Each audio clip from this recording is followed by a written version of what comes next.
చేనేత వర్గం ఎక్కడ కూడా ఇబ్బంది లేకుండా ఉండే విధంగా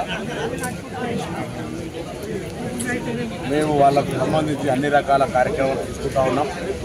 ఇప్పటికీ కూడా గతంలో ఉన్నటువంటి పాత బకాయిలను చెల్లించడంతో పాటుగా జీవో నెంబర్ 1 తీసుకొచ్చి వాళ్ళ ఉత్పత్తుల ద్వారా మొత్తం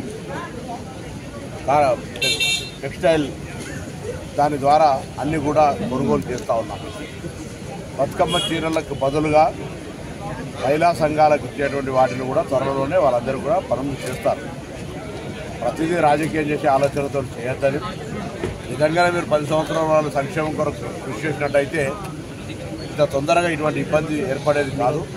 మీరు సరి అయినటువంటి విధానంగా చేయలేదు కాబట్టి మేము కనీసం వాళ్ళందరికీ కూడా మంచిగా ఎక్కడ కూడా ఇబ్బంది లేకుండా భవిష్యత్తులో చేయాలని ఆలోచన ఉన్నది. సిరిసిల్ల నేత కార్మికులు అంటే మాకు అత్యంతమైనటువంటి ప్రేమ. వాళ్ళ సమస్యలు పరిష్కరించే బాధ్యత మాది. నేను తప్పకుండా వారికి ఎటువంటి ఇబ్బంది లేకుండా మేము ప్రయత్నం చేస్తాము. నేను వాళ్ళందరినీ కోరుతా ఉన్నాను, దయచేసి ఆత్మహత్యలు పరిష్కారం కాదు. కారణాలు ఏవైనా కారణాల గురించి మేము వాటి గురించి మాట్లాడేది కాదు. మీరు ఆత్మహత్యలు చేసుకోకుండా ఏదైనా ఇబ్బంది ఉంటే ప్రభుత్వం మీకు అన్ని రకాలుగా ఆ సమస్య పరిష్కారం చేయడానికి ప్రయత్నం చేస్తుంది.